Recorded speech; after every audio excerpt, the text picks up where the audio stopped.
I didn't believe in ghosts. Not really. Sure, I had a healthy respect for things I couldn't explain, but I chalked most of it up to the brain playing tricks. Wind in old pipes, power of suggestion. Sure, I had a healthy respect for things I couldn't explain, but I chalked most of it up to the brain playing tricks. Wind in old pipes, power of suggestion. That changed last fall. I'd rented a small cabin in northern Maine, a good 6 miles from the nearest gas station and surrounded by thick, rust-colored trees. The listing called it a quiet writing retreat. Perfect, I thought, to finish my short story collection. The first 2 days were peaceful. I wrote, drank coffee, stared out the window at squirrels chasing each other like lunatics. At night, the wind howled, and the creaking wood gave the place a certain charm. But on the third night, I heard the first knock. It was around 2:17 a.m. I was half asleep when I heard 3 deliberate knocks on the cabin door. Not a random noise, not the wind, 3 distinct, evenly spaced knocks. Knock, knock, knock, knock. It was around 2:17 a.m. I was half asleep when I heard 3 deliberate knocks on the cabin door. Not a random noise, not the wind, 3 distinct, evenly spaced knocks.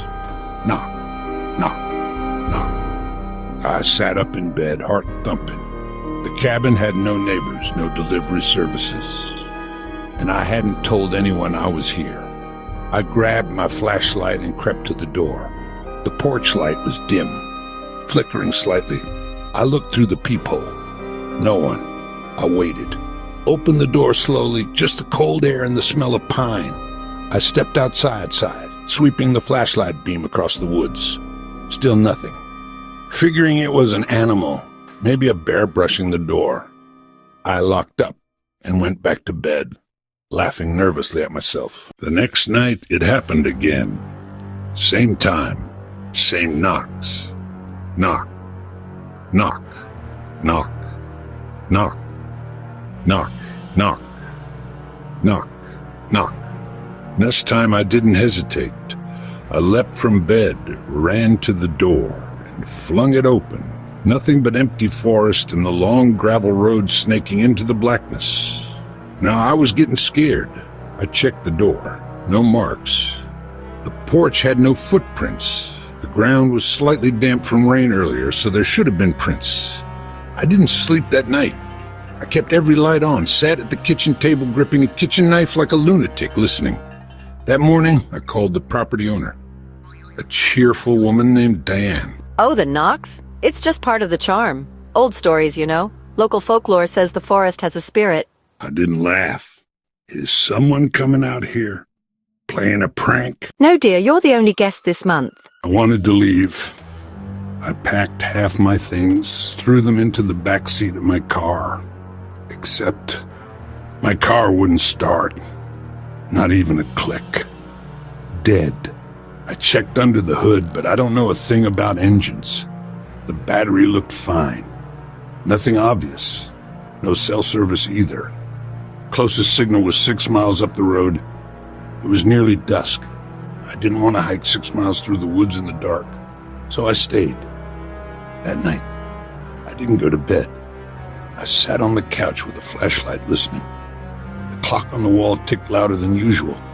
The wind outside had died. At exactly 2:17 a.m., I heard it. Knock, knock, knock. I stayed frozen, my breath caught in my throat. Then, something new, a voice. From the other side of the door. Soft, female, whispering, "Let me in." I stood up, legs trembling. I didn't go to the door this time. "Who are you?" I said. Silence. I backed into the kitchen, grabbed the biggest knife I could find, and turned off all the lights. Sat on the floor in the corner, eyes fixed on the door. Eventually, morning came. No more knocks. No more knocks. But something had changed. The third knock had always been the last sound. This time, after the voice, there was a scrape, like fingernails dragging down the wooden door. I checked again. No marks, no footprints. I didn't even try the car. I packed my backpack with essentials, took a flashlight, and started walking. 5 minutes in, I noticed something strange. The forest was quiet, too quiet.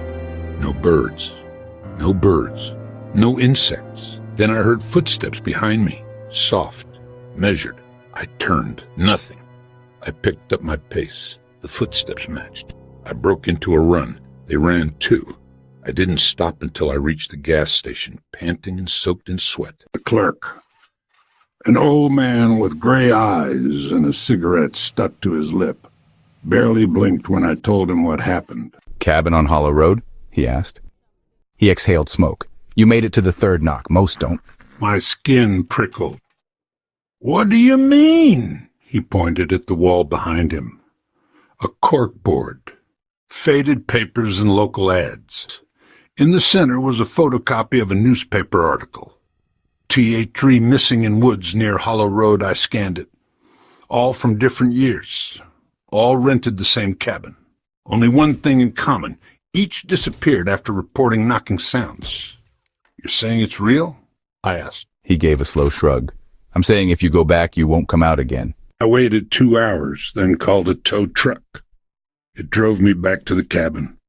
The driver wouldn't get out of the truck.